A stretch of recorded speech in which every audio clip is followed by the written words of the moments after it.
Dr. Danika Tynes, empowering communities through sustainable access. In this insightful interview, we sit down with her, and she is the founder of Sustainable Access Foundation. With a career spanning over 20 years in digital enablement and transformation in healthcare and public health, Dr. Tynes has dedicated herself to promoting access as a fundamental driver for positive change.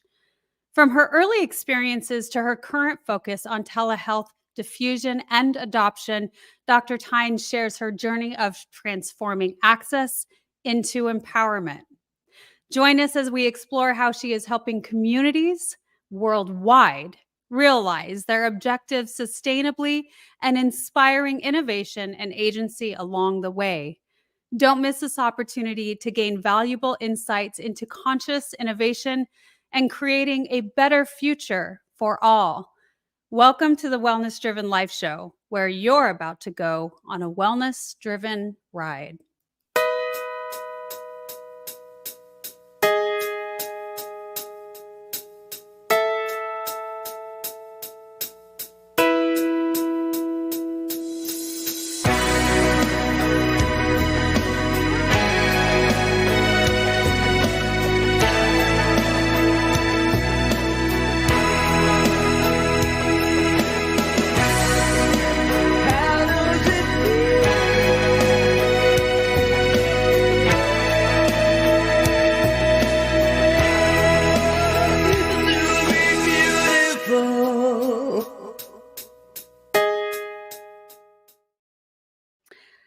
I am very pleased to introduce our guest to you today. Dr. Danika Tynes is a strategic advisor and health systems professional with over 20 years of experience.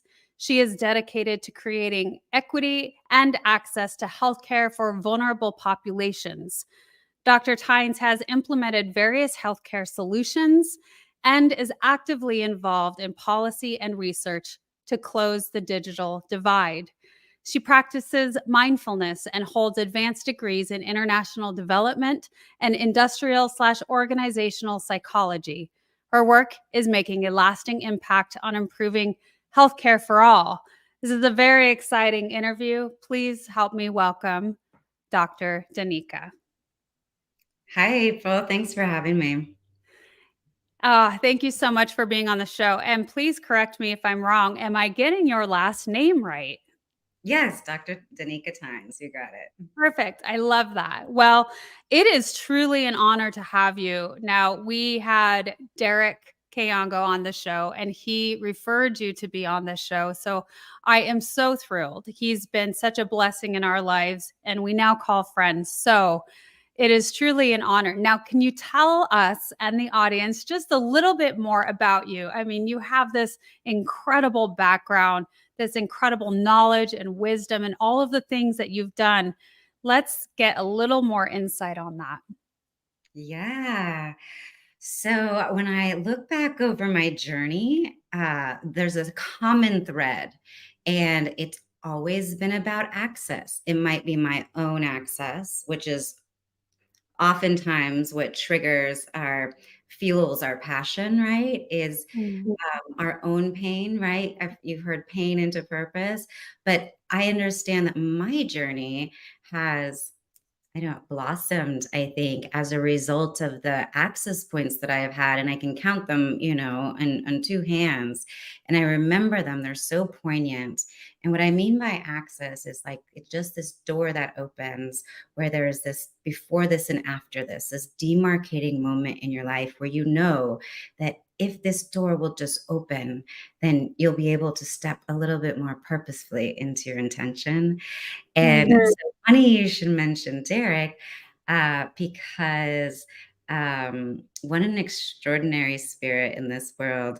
And after having launched Sustainable Access Foundation at the beginning of this year, it was my alma mater, Tufts, where I went as an undergrad, that put us together. And Derek was there at the Fletcher School, but they said, you guys really, really need to meet. And so we've been steadfast friends ever since, I think because we align in terms of our systemic thinking around movement and how we can create real change, and not just here, not just there, but everywhere. So we're big dreamers together. So we're a little naughty together. I love that. Derek is such an easy human being to get along with. He's so joyful.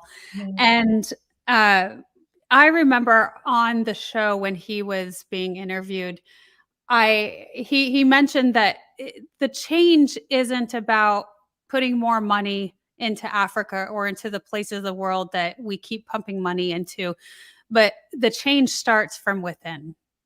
And I know this, but it was such a beautiful and profound thing to hear from him. Yeah. Um, we're very aligned, I think, in that vision. Um, and what I've found since working in Uganda this year is that there's very little movement you can make without addressing your inner self. Right. And I want to say a little bit more about that. So I've invested in 4 projects. So what Sustainable Access Foundation does is we invest in emerging economies, in young entrepreneurs who are launching a new idea, who just don't have access.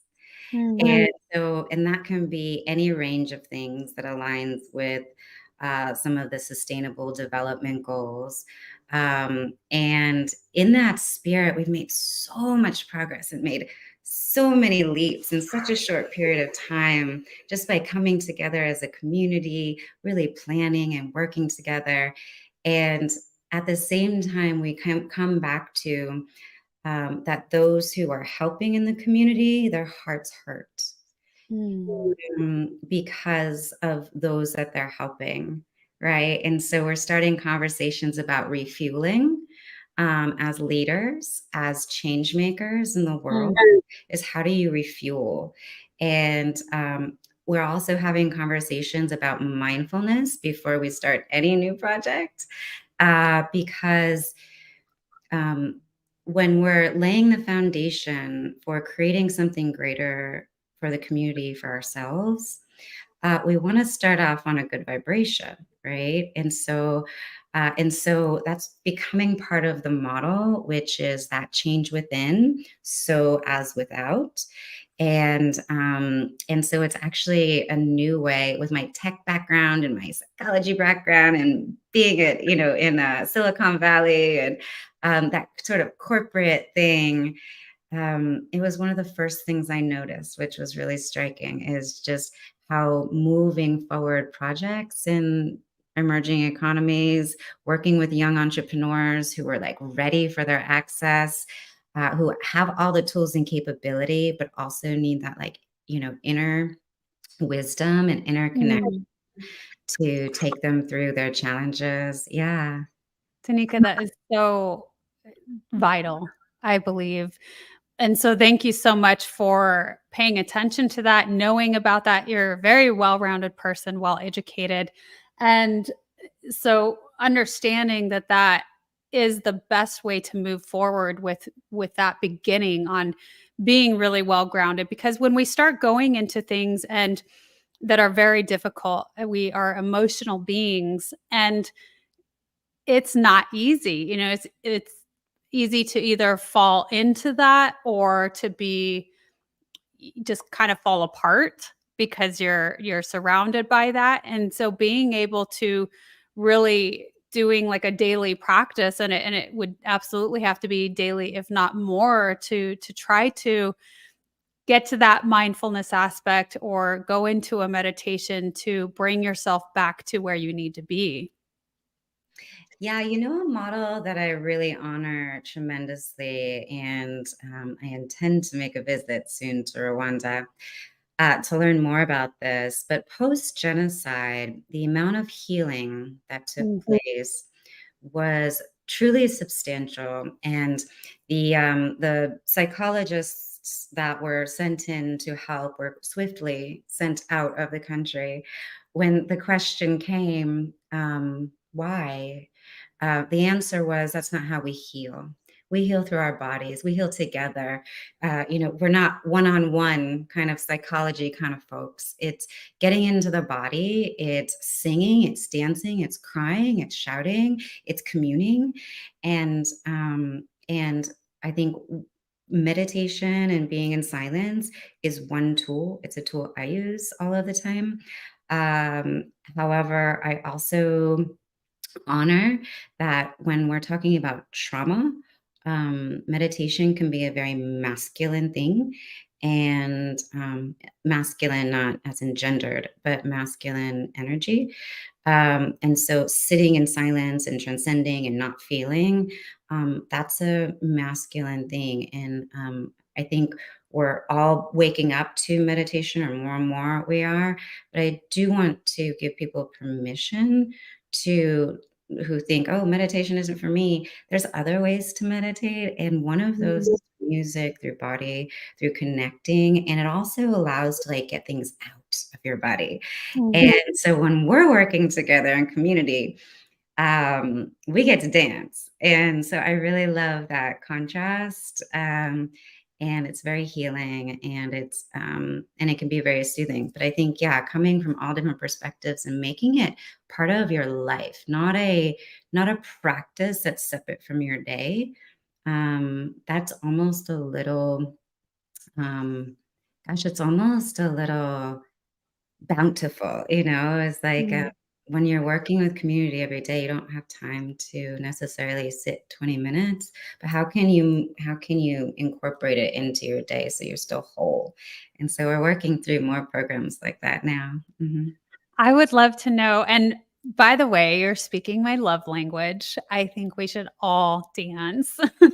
Always. My husband and I love to go out and dance. And it's because you feel that energy and that vibration. And it's so much more powerful because it's not just you, it's others, it's the people surrounding you. So that's incredible. I love that you bring that up. It's 100%. And how does that look when you go out into communities? And you said that Uganda and all of those places that have really had that trauma, the deep rooted trauma.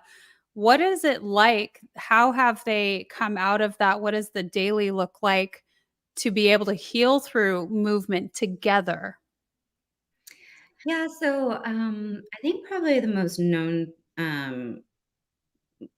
moment of this was the Truth and Reconciliation in South Africa. So this was, after apartheid, and so sharing your narrative is another way. Mhm. And so just being able to share your voice, share your pain, and have it documented on a record, and then have healing circles. So once you kind of get it out through your throat, then you get it out through your body. And so it is very holistic.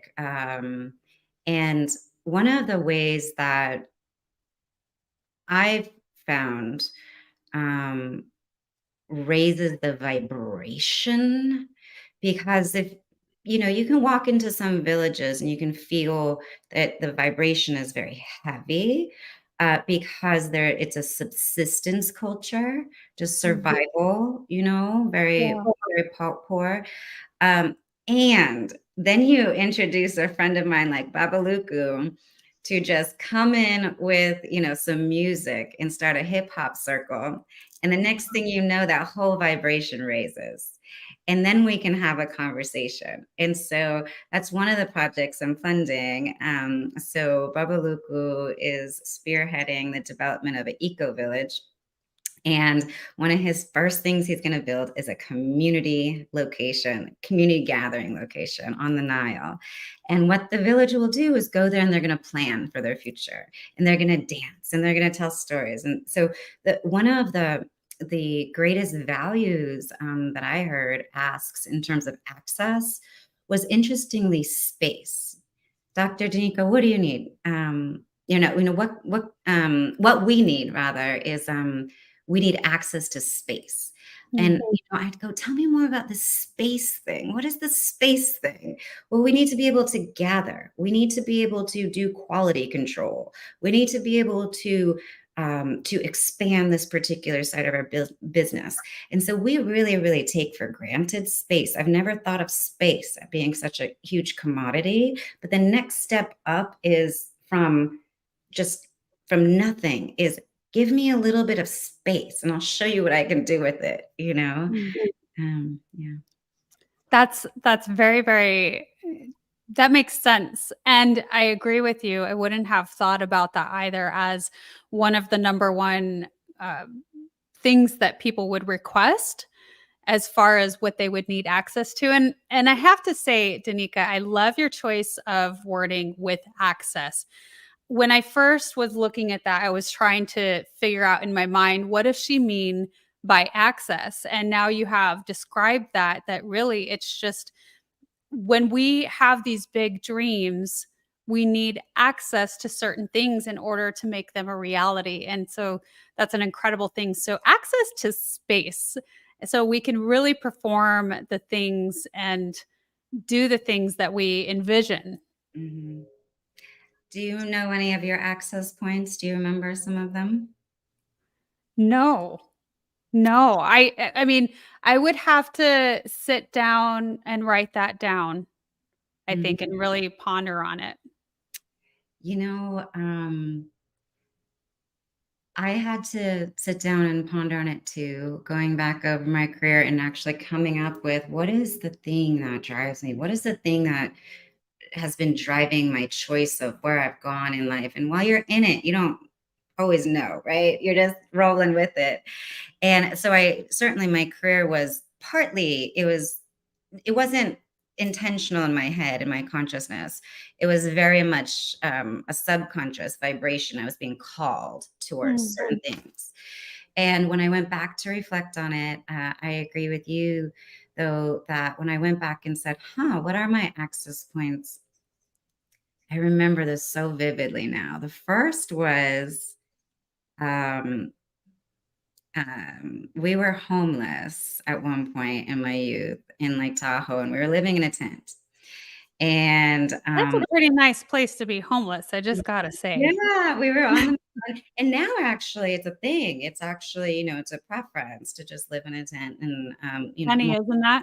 yeah, you know what I'm saying? And I was like, wow, that could be a choice too. So yeah, I definitely don't look down on it. And it's not a bad story to share.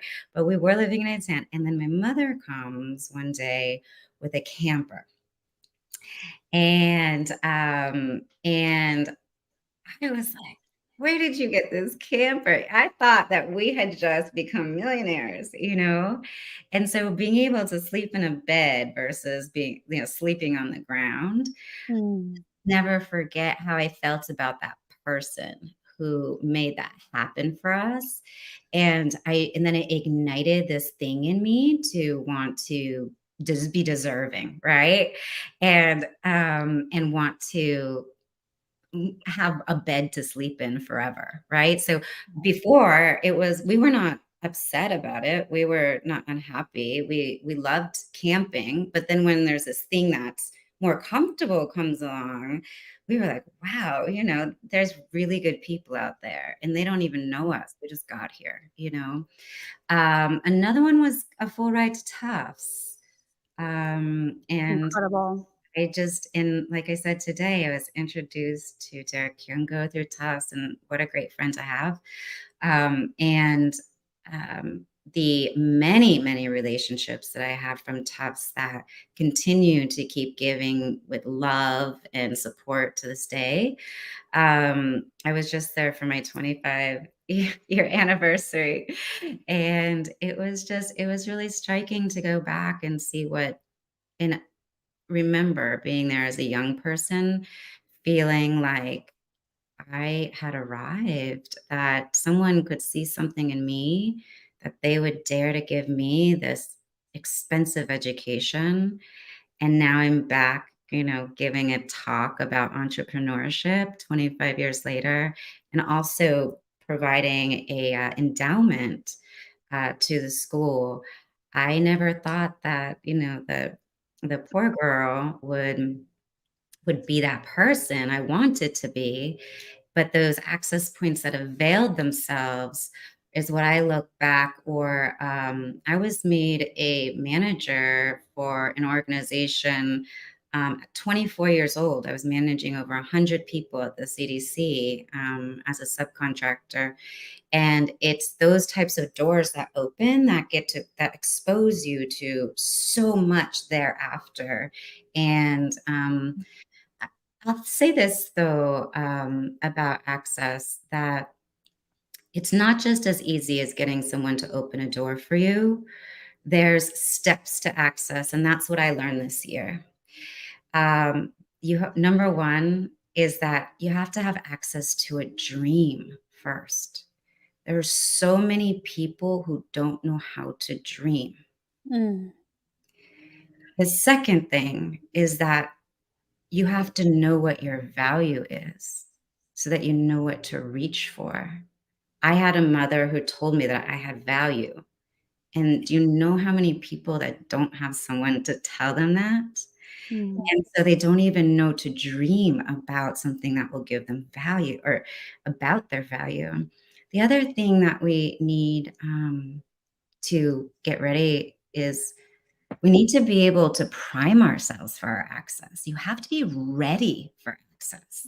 So, number mm, one, you have to be able to access a dream. Let's say it's a soccer player.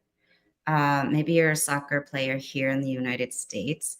Well, your access to be the best soccer player in the world is going to be increased because there's soccer fields that you can go to.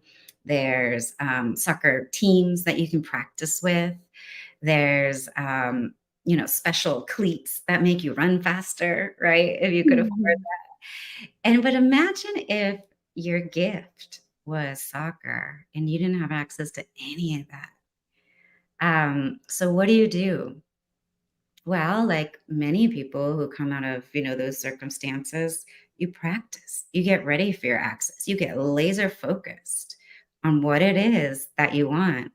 Now, you have to be able to know what you want first in order to get laser focused. So that's the first part. The first part is have access to a dream. The second is be able to get ready for your dream. And so the access to just being ready for your access. And then the last piece is if that access shows up, my advice, if that door opens, kick it wide open and run mm. like heck. And those are the three things is you gotta have access to a dream, you gotta be ready for your dream. And then once you get your dream, is like go wild with it. And so I spend a lot of time with my young mentees and entrepreneurs so we can figure out what access means to them. It means something different to everyone. And I'm okay with that. I don't need to solve one big problem. I'm okay with one problem at a time. We don't take enough time to do that. Yeah. Yeah, absolutely. It can become overwhelming when we put too much on our plate. And so I appreciate you explaining that and sharing your own journey with that as far as what access means to you. And I I didn't really know exactly what you meant by that when you asked me, and so I was like, "Well, I'm not quite sure. I'd have to really sit down." And now that I hear you, I would still need to sit down and really think about that. There's a lot of, going into your childhood traumas and the inner child healing, and so much of this sounds familiar to that when we sit down and really reflect on the points in our life that made a profound difference and made a difference on how we think and what we view, and definitely opening our minds. And so when those times happen in our lives that we had no idea no idea that this was possible or what that would feel like. And then we're brought into a new awareness and new feelings. That to me is what access sounds like. I love that. Yeah. I agree. It's a conversation that I was wondering if it would be too ambiguous. But if you really keep asking, everyone knows what their access point is. And it is a taking stock in who you are so that you know the right access point for you, not someone else's access. Now, we run into that trap a lot, Yeah. right? Is like, I want to be the soccer player, but it's like you have, two broken legs or something, right? Is I want that access. And so uh I think that it's unique to everyone, so it does require that inner journey, like you're saying, and so yeah, and so with that, like, access to a dream, access to what it is that you value, that's huge, and that's why we wanna have more of those conversations, because once you get there,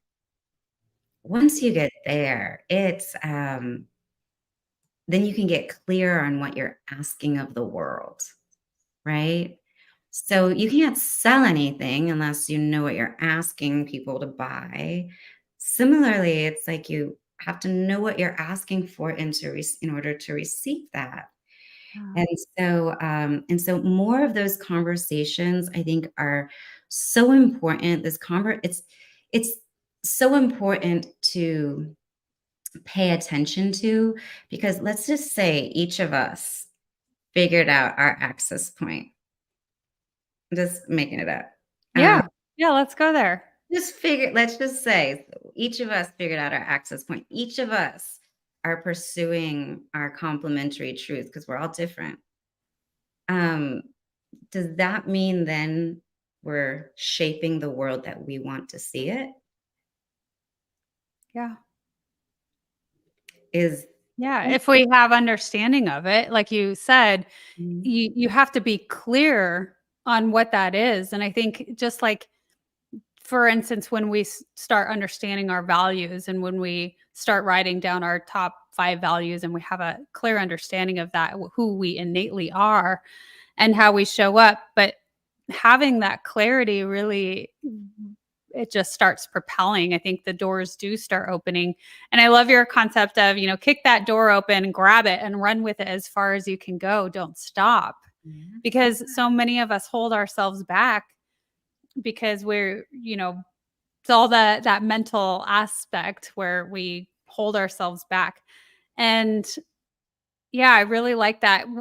One of the biggest things that I have enjoyed during our conversation thus far is you talking about having people write down their stories and share their stories. I am a huge advocate for that. I see it a lot on the show that we share our stories, it is such a healing experience. So I know that public speaking, interestingly enough, is one of the most challenging things for people. It's very fearsome for most.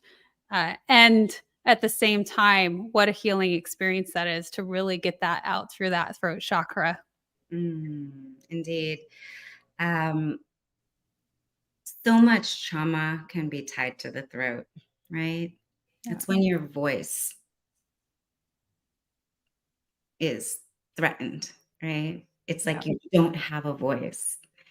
And and so to the extent that we can allow that opportunity for your voice, and my new game is amplifying voices, So once you find your voice, let's amplify it. Yeah. And so I think that we're spending a lot more time now we're doing healing circles online to offer that space to voice your narrative. The other thing is when you hear about someone else's narrative, right? So we're not talking about just people pulling up by their bootstraps. We're talking like PhD students, entrepreneurs, professors, all working in service of community, and and yet, because they're always in service of community, no one is asking really, how are you doing? And so being able to hear each other be vulnerable gives permission then to really release, open up, and set a new path. So one of the things we're working towards is creating like a little anthem of sorts, as something that folks can walk away with. an anthem that's like, what are your affirmations after going through your story and realizing what are your triggers, what's important to you, what are your values, all of that. So, really, what are your sort of affirmations that you can fall back on? What are your values that you're going to set intentions around? How to be intentional with each day, and the last thing is like just a sort of a guiding statement of purpose to help recommit yourself each day to what it is that you want to achieve in the world. Um, I know I would have loved this kind of support. Yeah, that's one of my questions, Danika, is I love that you're really serving those that are serving, because without the people who are really wanting to make a difference, and it's a very vulnerable, very uh it's just sometimes when people seek out to go do it and start doing it, it's a traumatizing event in and of itself for them, right? So I'm curious, what led you to start serving the servers? So I talked about my systems thinking brain, and I do have, and so, all that schooling, Yeah, also all of the working with enterprises. Um, I looking at this sort of as a systemic thing, right? So no one I've met so far has said I want money. right. That's a I don't so that's hilarious because we often just send donations in the form of money, but Yeah. nobody's asking for money. Instead, they're asking for investment in their access. And um, go back to your question again. I want to get there. Well, so the people who go out to really help others, who volunteer and who serve the people who need it the most. And Yep. when we go into those environments, how challenging it is for them to be able to maintain a higher elevation, a positive attitude when you're engulfed in the worst of the worst. So I come from a law enforcement background, and when you're around the worst of the worst, it's a big challenge to try to keep yourself up and higher energy and to keep going every single day. And so that's what I mean. What brought you to the point where you had this understanding or realization? What was the experience for you where it came to the forefront, where you saw it as a need to be able to help assist and give support to those who are supporting those people and environments? Yeah, I think that's such a good question. But so the systems piece that I was sharing is um, that there's a network multiplier. So, and that's what I'm going after is what are the things that we're not doing today? So anything we invest in has to be an innovation. So it has to be different than that what we're doing today. And how is it community driven? So one thing I learned, any researcher knows, anyone who does bias, anyone who studies like DEI, is that you can't go in and have like a certain set of expectation, right? Is that listening to the community means that you're not imposing your own bias. So Mm, the how I got involved with these particular change makers is that their vision for innovation was to include the community in the planning and make sure that they had the downstream impact of whatever it is that whatever project or so forth that they were proposing. So and so for me, yeah, once it's empowering those communities to yeah, sustain themselves. listening to the community, and when the community is saying is, "We're doing this together."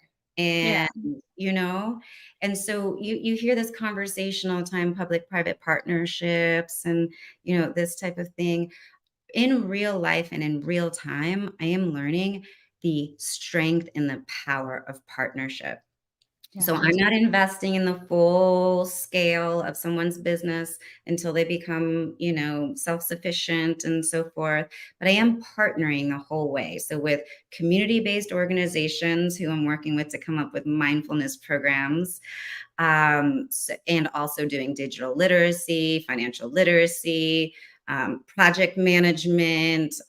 So those sort of fundamental things that you need to have in order to know how to run a business, number one. So that's the Yeah. access, like the getting ready for your access. So I partnered with who's getting these folks ready for their access. And then I come in and mentor and work with the change makers who have a project and they're community driven. And then after that, then we partner to help them scale. So I'll do like a pilot or prototype. We get it ticked and tied. And with my researcher background is like and corporate background, we're reducing all the risk. The idea being is that we can complete this prototype and then we can pass it on so that it can be scaled. And I got a notification this morning that our first project got picked up for scale. And what that means is that we were able to increase the income for about 250 families, doing our first Mhm. pilot project in Kamuli on a biotech program. And they got picked up for scale by the university, and they're going to be able to expand 3 times. And so Oh, the reason they're able to do that is because they have all of their stuff done to position themselves for right. bigger funding. Most funders come in at that point. So who's helping you get to that point? And that's where I jump in at. Yeah. Ah, that's incredible, and congratulations.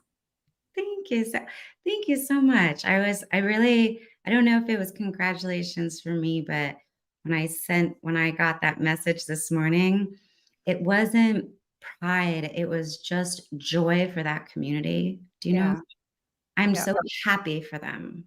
Yeah. yeah. Yeah, it sounds like it changes many lives, hundreds of lives. It's Yeah. just the domino effect, right? When you have created that much impact. So, we're gonna go to our first commercial, and when we come back, Danika, we're gonna share some of those incredible pictures that you have shared with me on the impact that you are doing. So, stay tuned. Thanks. Are you a practitioner or a coach listening to this? If so, I would love to ask you, do you use hypnotherapy in your practice working with clients? And if not, would you like to? The power of hypnotherapy is limitless. And so often we experience our clients struggling to reach their goals. It's because they're coming up against their own brick walls and getting stuck. But you can help them through the power of hypnosis break through all of that, working with their unconscious mind to put the suggestions in to have them taking the action to achieve the results that they want. They are thrilled with your coaching techniques. They're getting the results they want. You feel amazing because you are helping your client get the results they want. It's a win-win. And another win is that it's an added revenue stream for you in your business. So if you like the feel of helping your clients get the results they want, if you like the sound of that, then definitely reach out, Melissa at yourguidedhealthjourney.com, or click the Linktree link below for my Unlimited Power of Hypnosis class to learn more. It's a weekend designation program that I teach, valid in 42 countries. You write an exam after taking the experiential course, and you can be admitted to the American Board of Hypnotherapy and start using hypnotherapy one-to-one with your clients and have them achieving the results they want. So, welcome back. And I'm going to bring in a few of the photos that you have shared with me because I'm excited to share them. And we'll start here. So that was a gift from my coach, also a Tufts grad. Because when we were coming up with this life journey and value system path, she sent me that sweater and I took it with me to Uganda when I left corporate end of last year. And I got on a plane in January. I had 2 meetings set up, and by the time I left Uganda, I had met hundreds of people, found dozens of partners. I met with politicians, I met with business owners, I met with just so many people. And it was just such a testament to the vibration that if you listen to your path and you don't doubt your path, you can just hop on a plane and pursue your path. And so Flow Getter, I thought, was just such a good way to represent that transition because it was very much in flow. I just have to go back and say how much I love your description of jumping on a plane and going and finding that path and your vision, because I think that a lot of us don't think that we can do that for whatever reason, and it's just the choice to do that. Oh, it's a choice every day to hold yourself in a container that isn't meant for you. But I get it because I did it for a long time. And I understand the comfort that comes from that and the discomfort that comes from pushing yourself into who you really want to be. I'll say it was not easy. And so, if anybody else is experiencing that now, where there's plenty of women leaving the workforce and starting their own businesses today. And so, if anyone else is feeling that, I will say, um, early on, it is scary, but keep taking one foot in front of the next. And I've never been so happy as I am now. It was worth it. So. Oh, that's cool. That's cool.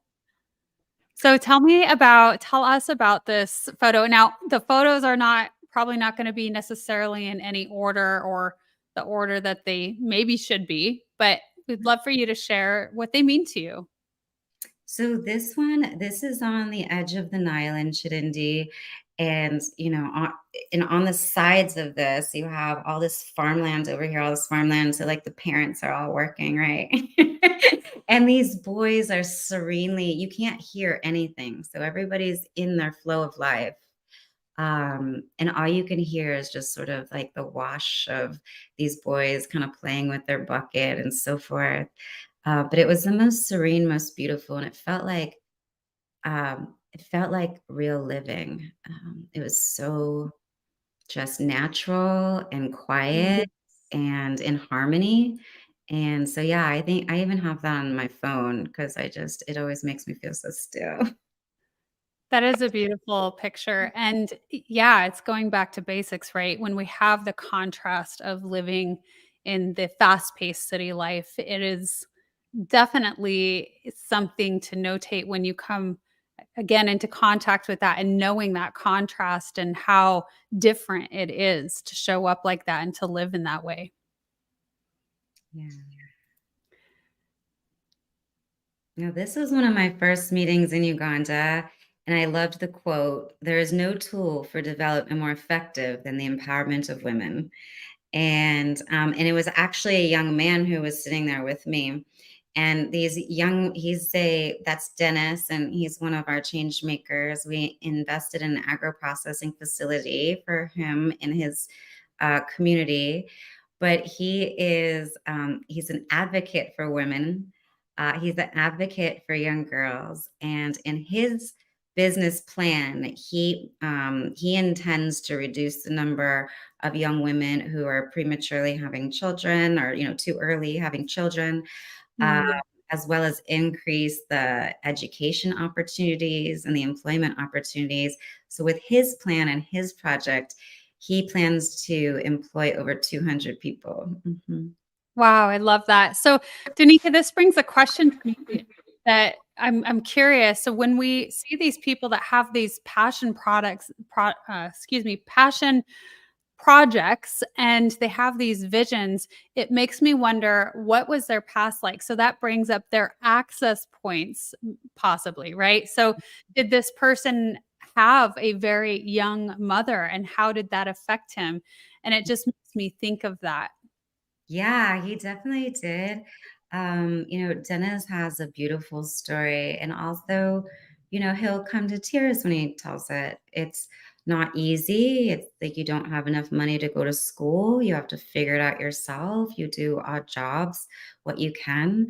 Some people just, they have that in them. And so he pursued education, and I think he took out a loan at one point. And so he just, no matter what, and if you today, if you give Dennis $30, he will figure out how to transform a plot of land and feed 100 people. He's just that. So his Wow. subsistence living, his ability to live on so little has actually made his now business such an extraordinary proposition for him, because he learned that on his journey. So not all journeys we throw away with the bathwater, right? Yeah. Because they can teach us something and give us a muscle. So his muscle is Oh, doing a yeah. whole lot with a whole little, and he's great at it. Yeah. 100%. And Danika, I would say that what you're doing with giving people sustainable access is you are finding the people who have the greatest passions of all, because they have gone through some extraordinary difficulties. Yeah. And just because, oh, there's just because you had difficulties doesn't mean you can't get a shot, right? Yep. Yep. So, so that's Babaluku. Babaluku was the one friend that I had when going there. And now, honestly, that made it a lot easier because he just received the Hip Hop Awards for Life Achievement for Uganda. So Wow. everywhere we went, everybody knew him. He's famous. Yeah, he was super famous. And so that was really fun. But why I put this in here is because it was based on a fateful conversation last July where I was on the phone with Baba, and he was talking about a community center he was putting together. And I said, I have more than I need. How can I help? And then I said, in the same breath, but you know what, Baba? I just send you money for the community center, then you're probably going to need more money later. And he went, yeah. And so I said, what can we do that's more sustainable than that? And so we actually figured out a chicken investment he could get into, take that money, the money then, so my investment was still sitting. And then he takes the money from that and it pays for the community center. Now he's charging people to rent a community center, and now they get to do a production facility for all the creatives. And so now it's like, it wasn't just a one-time investment. It's that it keeps giving and giving and giving, so that Mm. these creatives have space, they have time to create with one another, they have time to do business planning, they take financial literacy grant writing courses that we sponsor, so that they don't have to be starving artists, poets and singers and so forth, dancers. So but he was my inspiration, and then in that conversation we figured out in a sustainable way. So it's not just giving money. Nobody wants charity. And nobody I ever met wants charity. Nobody feels good about charity. Everybody Mm. wants to feel empowered. And so I was like, let's take away that mentality of lack, that there's only enough for you to do one thing. Let's open this thing up to a full onslaught of abundance and like dream bigger, Yeah. Yeah. Oh, I love that. And the community aspect, really gives, you're talking about creatives. And when we get together, the more powerful we're able to envision together. And so that really does help bring everyone together. How Yeah. about this photo? Well, now He that's buying land. So that was our first land in Chirindi. So now we have the land there. We finished a needs assessment. We spent 5 days with the community. So the elder on the left, he's holding the paper. So beautiful. Um, it makes me want to tear, kind of looking how their smiles. So Yeah. you see, he's holding the paper, but he's selling the land. He's transferring it with grace and with Mm. and with blessing. Joy. So Yeah. the whole community is blessing behind him what we're going to create. And so it was just, this picture to me was just like just a stamp of a vibration that's being started. And so yeah. Oh, Mhm. I love that. I mean, it's so important when we have so many people blessing it and giving us that energy towards whatever it is that we're doing, and it really helps propel it even further. So that's an incredible picture. I agree.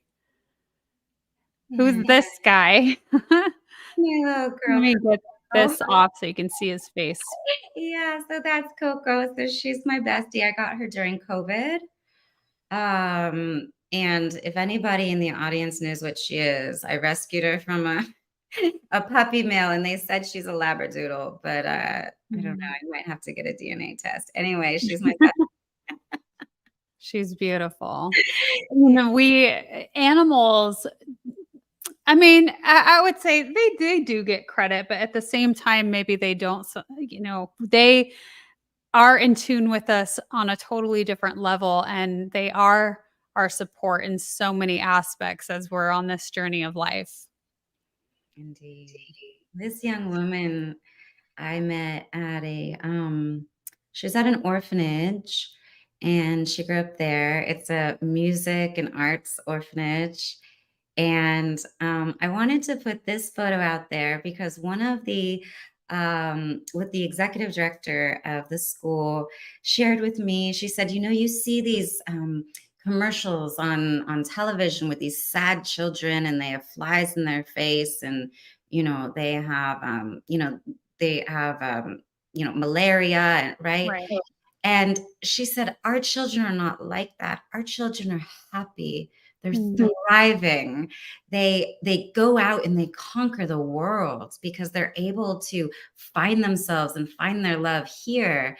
And this young woman was just such a representative. I like her like bold melanin statement. You know, she's very empowered. She's just joyful. She's bouncy. She's playing with all the kids and being a great big sister. And she's going to be doing great. She's going to be doing big things. And so I wanted to put her in here because if we're going to be showing photos, it's definitely not of the hard parts. It's the places that we're going. It's the smiles that we get to see as a result of the work that we're doing and the access that we're bringing. Yeah. Danica, thank you so much for sharing that. I agree with you that we do have this idea, this picture that, you know, there's so much poverty and awfulness. And gosh, I mean, that could be years back, but again, showing the reality of we are making progress, and this is what there is, and there are beautiful and healthy and happy people. All right. This is the creatives, correct? These are the creatives. It's Yeah. got, three Ugandans in a house, and then a Kenyan. And this particular photo made me realize how small the world is in Uganda. Because after this, it went viral. The next day, I had only been there for 3 days. The next day, we went viral on their Instagram. And we also got a commercial, or no, I'm sorry, like a report done on us on TV, like their version of TMZ. And so it was, but the question was, by seeing just these creatives together, was, is there going to be a new rise in hip hop? Which that stoked a question for me. Was, you know, was there a very strong hip hop culture here once before? And then I came to realize that there's so much innovation that is hidden on the continent of Africa. So much brilliance, so much creativity, so much that we have not opened ourselves to. And so I'm so appreciative. This is my techie paying homage to technology, which is now the doors are open even more and we get to Mm. share these voices. And so, I want to do more around highlighting and amplifying the voices of the unsung creative heroes, because the music that comes out of Africa, I mean, that's the foundation to all music. Yeah. And music is very healing, like we talked about so much. And so what ways can we ignite more creativity and share that with the world to create that vibration of healing? Ah, I Yeah. love that. Yes, and this was my Black Soldier Flag crew. This is the, biotech program. I got to play with maggots, and, I wanted to be cool, so I didn't, like, show any shock or horror, right? But it was in my body, and because it was very tough to feel those, the insects on you, but it's a really brilliant project. And the woman in the middle her husband is standing next to her. She was pregnant. Two of those two were training in this program. They're ghetto youth, and so they made no money. And under our program, they're now making $80 a month, and they're now certified so that they can train others and earn additional $80 a month from zero. Means that they can have the baby in the hospital, means that they can eat, means that they can have a standard of living. And so it's substantial. Mm. And so those two were some of the first ones I met there. And and like I said, they just wanted an opportunity to just earn, and one availed itself. And it's in the most unlikely way, which is through biotech. But Oh, that's really neat. I love how, like, I talked about the domino effect of how you are bringing so much joy to people where they're doing what they're passionate about and then ultimately making a profit from that. And that just spreads. yeah. And this is our last photo of, man, there's a lot of people involved in this. Tell me about it. Oh, and that's just one group. So we had, I think, 7 groups like this that day. It was a long day, but we listened to every group and every group. So what happens in a lot of developing countries is something called a saving circle. And in the saving circle, you work together on projects. You are able to borrow from the savings if you want to go start something. um, we contribute to the pile, but it's a way of starting to build community wealth. So they have all these saving circles. They focus on certain projects, and work together. And as community does, like, you want to represent and like wear the same colors and come together and feel on the same page. And so each group of these, they would present me with their projects, what they were working on. My favorite was a widows group. They were working on, they had a piggery, and they also were raising goats. And and they were just so amazing because what they did is they were able to electrify their home Mm. using gas. And what they would do is they would shovel like the cow manure into this gas chamber that they built so that it would then create electricity so that they could have refrigerator and cook. And I was just so impressed with these women, with the innovation, the ingenuity, and the willingness to just get it done. So Mm. each of these groups would have something different. You'd have like a sewing group, a pottery group, and so forth. And so they'd be pursuing their different business ideas from that perspective. This particular village, we did a needs assessment, and we need to actually go back and do some of those fundamental programs like literacy. So, but we definitely want to engage with them. Yeah. Oh, that is beautiful. Danika, you have really showed how much impact you really are creating. And so we're getting closer to the close, but I had a question, something that you put during your intake on the show, and it says, that you've been studying as a shaman's apprentice to better understand the transition from living to dying, how to honor the ritual of death as sacred, and to thereby learn more about what it is to live. Do you mind shedding a little light on that briefly? Yeah, I think, if you've ever experienced death, um, you can't deny that there's something that's thought provoking about it. Maybe you could go as far as to say that there's something beautiful about it, spiritual about it. But we often, have a stigma against it. Um, when working in communities where I'm like an ancient person at my Mm, age, because most are young people, I think it's very important to I'm getting on the other side of things and just to reflect on what life means while we have it.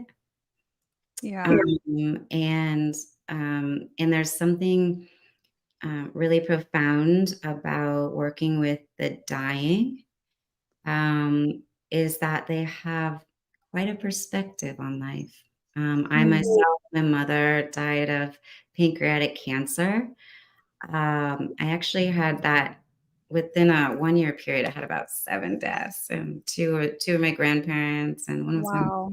one was a good friend, and so I got a good wave of how each person journeyed to the end, and in some journeys were like a little more painful and more of a struggle than others. Some were really, really beautiful, and interestingly, the end of life had everything to do with how you build your life.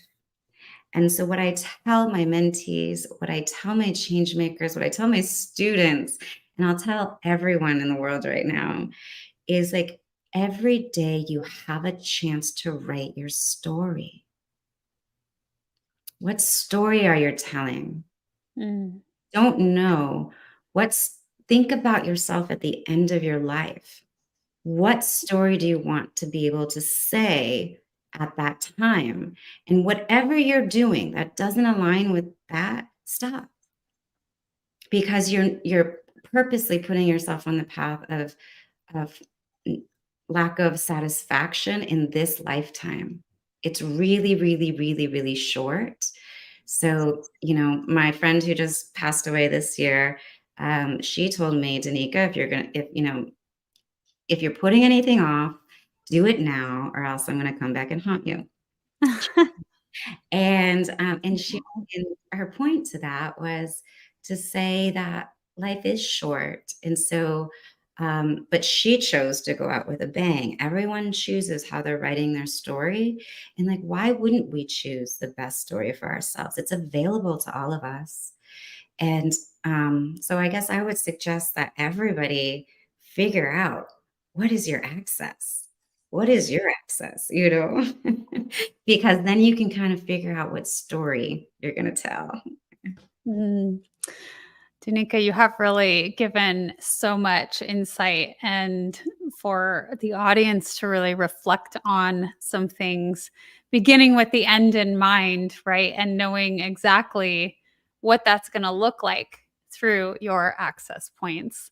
So, thank you so much for being on the show. Is there anything else that you want to share with the audience today? Yeah, I'd say if you can name your access point and you know what it did for you, and if there's any access you can give someone else, one of the things I hear constantly without doing anything with by just listening is thank you for seeing me. And just seeing someone can be enough access to change the entire trajectory of their life. So I think Oh, if you could just dig deep and figure out what is that one thing I could do to give someone access to themselves today, give them access to something that they're ready to receive, I would say do it. that's a really, really great last point that you're making there to really serve someone else and give that to them. What a blessing that is for people. So I want to make sure that the audience knows exactly where to find you. And I have it up on the screen, and also it's going to be left in the description below. You can find out more about Dr. Danika at www.sustainableaccessfoundation.org. Again, that's www.sustainableaccessfoundation.org. So that's been, it truly has been a lovely interview. Thank you so much for being on the Wellness Driven Life Show. Thank you so much, April. You definitely are the right person to do this show. You keep a very high vibration and you make it very easy for people to show up and tell their truth. Thank you. My pleasure. Thank you so much. And for the audience, thank you so much for tuning in. Goodbye for now, and we'll see you later.